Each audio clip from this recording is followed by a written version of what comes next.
This video will cover some of the Loft command. This part were made by using Loft with 3 cross-sections. So we will see what we can do by using Loft and cross-sections. So I'll create a new 3D scene. Then I click on Loft Wizard. You find it here, Loft Wizard. And then in this dialog I will of course choose standalone and I will click next. And here number of cross sections, specify number, I will choose 3 and I click next and I will use rectangles and straight line. Then I click finish and we got a cross section, and the cross section for the guide curve, or as it says here on this dialog, profile locator curve. But I will click on this line in this end of this line to change the value. I will double click on the value and type 150, hit enter like so, and then I click finish shape and we got a lofted feature. And we see also 3 boxes, and the boxes are located where the cross sections are located. So if I right click on number 2 for instance, we got a menu and I have got edit cross section to choose. I will click on this one and we come into the cross section for that level, and if I orbit a bit you will see that we are in the middle section. We have another cross section in this end and another in this end. So I will grab look at and click on the origin, and here in the cross section we can adjust, grab a line, drag to make some changes. I will click finish shape, but just as we did with sweep and spin, it is possible to make changes on the cross section from outside. If we come over to the scene browser and we'll expand the part and also the loft, we see that we have 3 sections, 3 cross sections. If I click on number 2 and hover the mouse over the part, we'll see the cross section, and when we have the mouse over the cross section we'll see the profile handle. So we can grab a handle and make some changes on this part like so. If you want to make additional changes on the geometry, you have to go to IntelliShape level. I will click on this part so that we see the boxes again, and I will right click on number 2 to come to edit cross section. Perhaps I want to remove this line. I will delete it and I can add an arc, a 3-point arc. I will click on that endpoint and that endpoint. I will make a radius. Click here.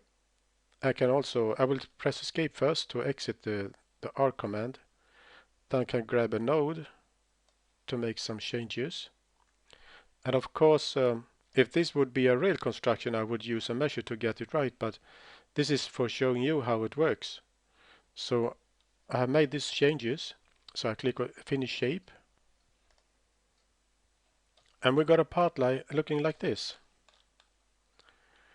Then if I come over here to the scene browser again and click on section 2, hover the mouse over the cross section, I can grab this handle and I can drag it like so. And then we have adjust the part and the shape of it. And you can also make additional adjustments on the cross section. I will click on this one to the IntelliShape level, and then I will right click on this box, edit cross section. Then when we are in this level, I will turn on the tribal and I will select this axis and I will click and drag inside the tribal. I will rotate the cross section a bit like so, perhaps 35 degrees, and hit enter, and I will click finish shape, and we got a lofted feature looking like this.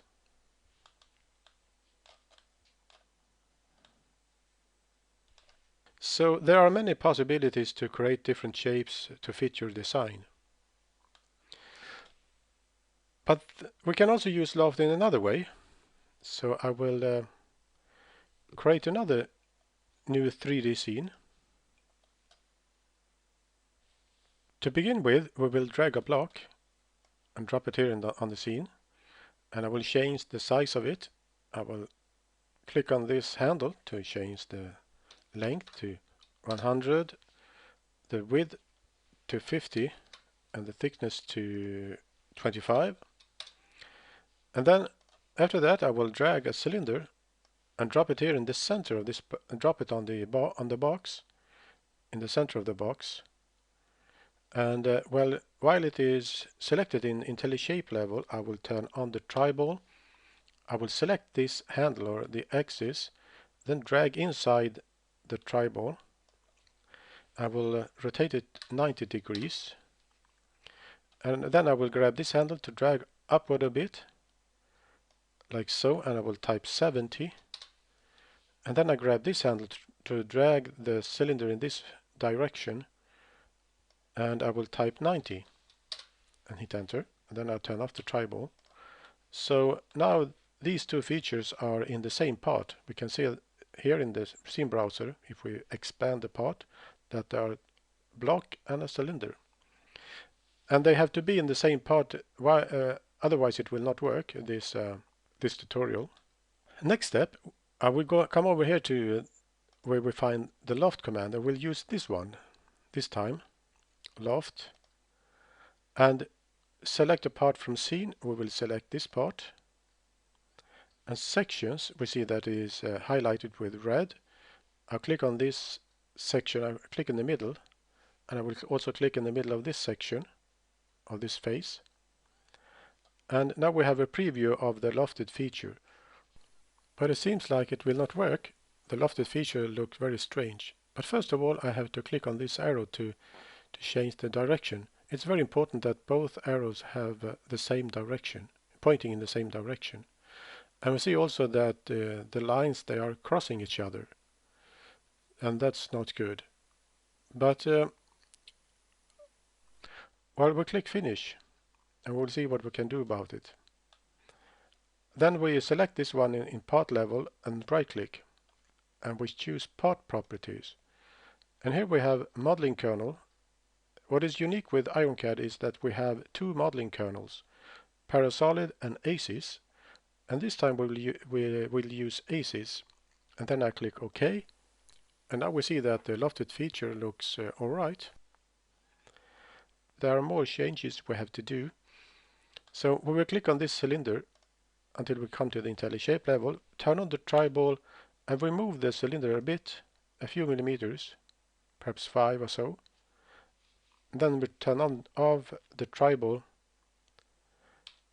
and we select this box and turn on the tribal to move that one a bit, few millimeters, like so. Then we turn off the tribal. Then we select this lofted feature so that we see the boxes. And I will right click on this box. Then we will choose associate with a face. I click on this command, and I will zoom in a bit to select this face. And I will click OK. I will accept that it says 20. OK, and now it is associated with that face on the cylinder. And we do the same with this one. Right click on this box, associate with a face, and click on this face on the box. And it is, we click OK here, and then it is associated with that face. This means that if I click on this cylinder so that we see the handles, turn on the tribal, I can move this cylinder. And this lofted feature is associated with that face on the cylinder, and it follows the cylinder where I put or move the cylinder. I will do the same with the box. Select it, turn on the tribal, I can move the box like so. Then I turn off the tribal and deselect. Then I will also want to make a shell of this part. So I come over here to select shell part. Inside, open faces. That face will be open, and that one too. Thickness 4 mm. I think I will choose 5, and then I click OK, and we got a lofted shell part like this one.